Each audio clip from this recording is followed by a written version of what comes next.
जो कृष्ण पक्ष की एकादशी होगी और जिसे निर्जला एकादशी कहा जाता है। यह व्रत आपके जीवन का दुर्भाग्य मिटाने की शक्ति रखता है। अगर हम पुराने ग्रंथों की बात करें तो इस एकादशी को सबसे अधिक पुण्य देने वाली एकादशी बताया गया है। जैसे पुराणों में सबसे बड़ा दान कन्यादान को माना गया है, वैसे ही इस एकादशी का व्रत हजारों कन्यादानों के बराबर पुण्य देता है। हमारे सनातन धर्म में अन्नदान को भी सबसे बड़ा दान माना गया है, क्योंकि इससे देवता, पितर और इंसान तीनों को प्रसन्न किया जा सकता है।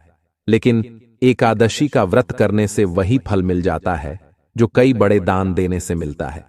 इसलिए मैं आपको यही कहूंगा कि इस दिन पूरी श्रद्धा से व्रत कीजिए, भगवान की पूजा कीजिए, कथा सुनिए और नियम से उपवास रखिए। यह व्रत न केवल इस जीवन के संकटों को दूर करेगा, बल्कि परलोक में भी आपका साथ देगा। यह ऐसा व्रत है जो दोनों लोकों में फल देने वाला है। यदि आप इसे पूरे विधि विधान से करते हैं तो आपके जीवन में छाया दुर्भाग्य दूर हो सकता है। चाहे आर्थिक परेशानी हो, शारीरिक तकलीफ हो, मानसिक तनाव या घर में कलह चल रही हो, व्यापार और नौकरी में रुकावट हो, जो भी समस्या हो, इस निर्जला एकादशी का व्रत नियम पूर्वक करें, उसका समाधान जरूर मिलेगा। इसके नियम अन्य निर्जला एकादशियों से थोड़ा अलग होते हैं। अर्जुन नियम क्या है, यह आपको हम बताएंगे और कोई भी बात हम अपनी तरफ से नहीं कहेंगे, बल्कि जो पुराणों में लिखा है वही आपके सामने प्रस्तुत करेंगे। अब बात करते हैं कि इस निर्जला एकादशी की पूजा कैसे करनी है, इसके नियम क्या हैं और इसका पालन कब से करना है। जो भी श्रद्धालु इस व्रत को करने जा रहे हैं, उन्हें दशमी तिथि से ही कुछ चीजों का त्याग कर देना चाहिए। जैसे कि कांसे के बर्तनों में भोजन करना, इसे दशमी से ही बंद कर दें।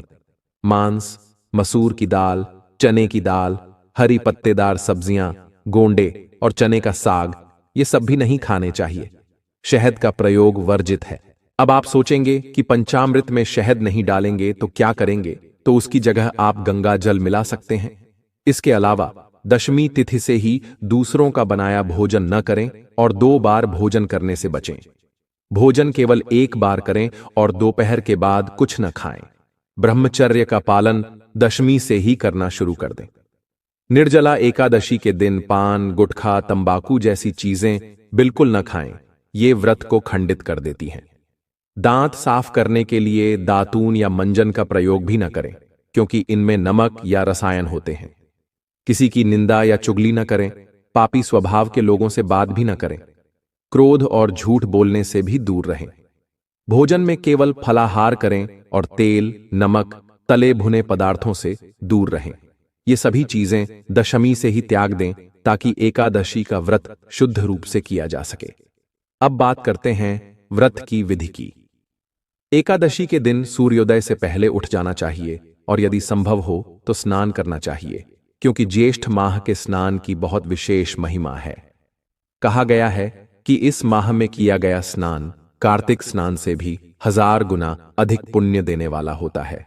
बहुत लोग इस बात को नहीं जानते, लेकिन इसका कारण स्वयं भगवान श्री हरि विष्णु का वह वचन है जो उन्होंने यमराज को दिया था, जिसमें उन्होंने कहा था कि ज्येष्ठ मास का पुण्य सभी महीनों में सबसे श्रेष्ठ होता है। यदि आप कार्तिक स्नान या कार्तिक मास को सबसे श्रेष्ठ मानते हैं तो यह आपकी भूल हो सकती है। ज्येष्ठ मास में स्नान और दान का पुण्य बहुत अधिक माना गया है। पुराणों में आता है कि यमराज तक इससे डर गए थे, क्योंकि जब धरती के लोगों ने ज्येष्ठ स्नान करना शुरू किया तो नर्क खाली हो गया।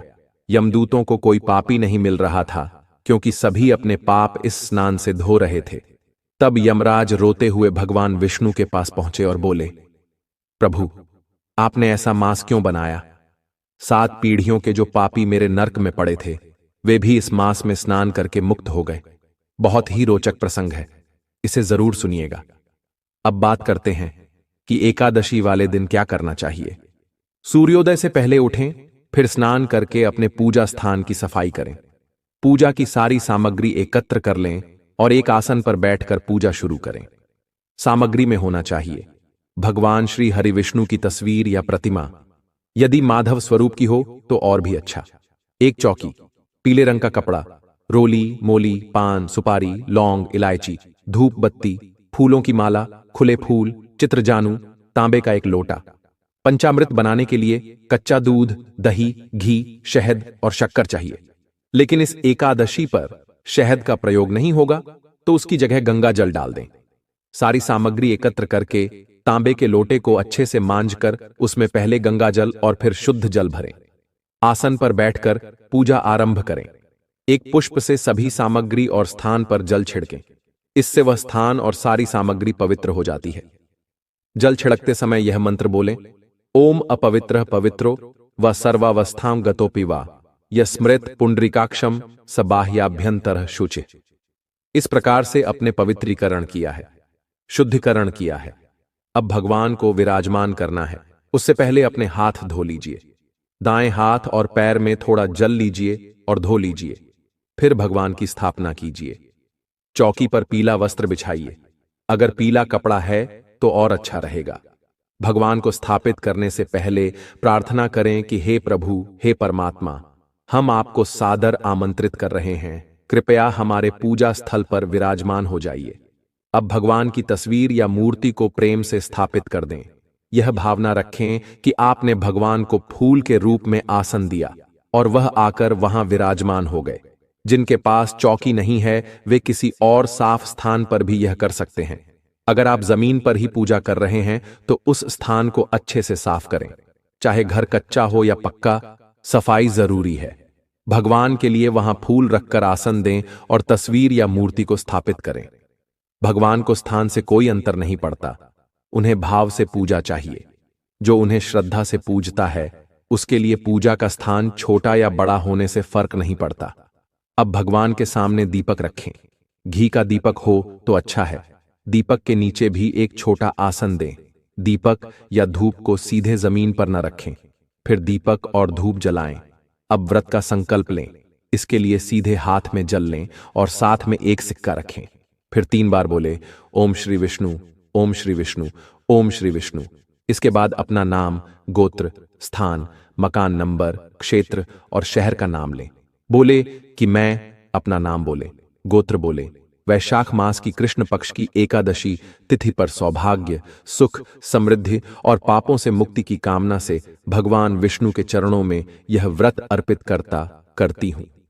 अब हाथ जोड़कर नमस्कार करें और भगवान का पूजन शुरू करें। पूजा के लिए भगवान के सामने एक थाली या कटोरी रखें जिसमें पूजा की सामग्री अर्पित करेंगे। सबसे पहले भगवान को पद्य और आचमन अर्पित करें। पद्य के लिए 1 चम्मच जल अर्पित करें और मंत्र बोलें, ओम भूर्भुवः स्वः श्री माधवाय वैष्णवाय नमः पद्यम समर्पयामि। इस प्रकार भगवान माधव का पूजन आरंभ करें। भगवान के माधव स्वरूप का पूजन कर रहे हैं।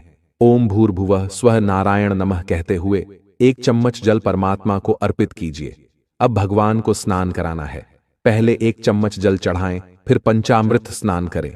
पंचामृत में कच्चा दूध, दही, घी, शक्कर और शहद के स्थान पर गंगा जल मिला सकते हैं। ओम भूर्भुवः श्री माधवाय नमः कहते हुए पंचामृत अर्पित कीजिए। इसके बाद शुद्ध जल से स्नान कराएं। 1 चम्मच शुद्ध जल लेकर ओम भूर्भुवः स्वः माधवाय नमः कहते हुए स्नान पूर्ण कीजिए। फिर भगवान को वस्त्र अर्पित करें। वस्त्र के लिए कोई साफ पीला कपड़े का टुकड़ा अर्पण करें। ओम भूर्भुवः स्वः वस्त्रम समर्पयामि कहते हुए वस्त्र अर्पित करें। अब भगवान को चंदन का तिलक लगाएं। चंदन अंगुली पर लेकर ओम भूर्भुवः नमः कहते हुए भगवान को तिलक करें। फिर पुष्प या पुष्पमाला अर्पण करें। इसके बाद धूप और दीप अर्पण करें। दीपक में घी डालकर जलाएं और ओम भूर्भुवः स्वः दीपम समर्पयामि श्री नारायणाय नमः कहते हुए अर्पण करें। फिर नैवेद्य अर्पित करें। अगर फल या मिठाई है तो वह अर्पित करें, नहीं तो मिश्री या सूखे मेवे चढ़ा सकते हैं। अब अजमानी अर्पित करें। 1 चम्मच जल लेकर ओम भूर्भुवः स्वः नारायणाय नमः कहते हुए अर्पित करें। फिर तांबूल अर्पित करें। पान के पत्ते में 2 लौंग, 2 इलायची और 1 सुपारी रखें और उसे भगवान को समर्पित करें। इसके बाद दक्षिणा अर्पित करें। कोई भी सिक्का लेकर ओम भूर्भुवः स्वः नारायणाय नमः कहते हुए भगवान को अर्पित करें। फिर हाथ जोड़कर भगवान को प्रणाम करें। उनसे प्रार्थना करें कि हे प्रभु, आज हमने एकादशी व्रत और पूजन किया है, कृपया इसे स्वीकार करें। और हमें इस व्रत को सही ढंग से करने की शक्ति प्रदान करें। अब आप एकादशी की कथा सुने। ध्यान रखें कि हर एकादशी की अलग कथा होती है, इसलिए सही कथा ही सुननी चाहिए। साथ ही विष्णु सहस्त्रनाम, नारायण कवच और एकादशी की कथा जरूर सुने। ये तीनों ही हम हर एकादशी पर अपलोड करते हैं, जिनका लाभ आप जरूर उठाएं। इसके बाद भगवान की आरती करें और पूरे दिन व्रत के नियमों का पालन करें। हमने पहले बताया है कि व्रत वाले दिन सोना नहीं चाहिए और पारण वाले दिन सूर्योदय से पहले उठना चाहिए। उठकर स्नान करें, साफ वस्त्र पहनें और पारण की पूजा करें। फिर पुष्पांजलि अर्पित करें, जो क्षमा प्रार्थना होती है, जिससे पूजन पूर्णता को प्राप्त होता है। भगवान को पारण का भोग लगाएं, ब्राह्मण को दान दें और पूरे दिन व्रत का पालन करें। जो बातें वीडियो में बताई गई हैं, उन्हें जरूर ध्यान से सुनिए। अब जानते हैं कि व्रत कब करना है और पारण कब करना है। निर्जला एकादशी 2025 का व्रत 6 जून शुक्रवार को मनाया जाएगा, जो कि स्मार्त परंपरा के अनुसार है। वहीं वैष्णव परंपरा के अनुसार यह व्रत 7 जून शनिवार को रखा जाएगा। एकादशी तिथि 6 जून को सुबह 2:15 पर शुरू होगी और 7 जून को सुबह 4:47 पर समाप्त होगी। स्मार्त संप्रदाय के लोग 6 जून को व्रत रखेंगे और वैष्णव संप्रदाय के लोग 7 जून को। स्मार्त व्रत का पारण 8 जून को दोपहर 1:40 से 4:30 बजे के बीच करना चाहिए। वहीं वैष्णव व्रत का पारण 9 जून को सुबह 5:23 से 7:30 बजे के बीच होगा। पारण हरिवासर के बाद किया जाता है, जो 7 जून को सुबह 11:25 तक समाप्त होगा। अब बात करते हैं अभिजीत मुहूर्त की। यह हर दिन सूर्योदय के लगभग 24 से 48 मिनट बाद तक का समय होता है, जो बहुत शुभ माना जाता है।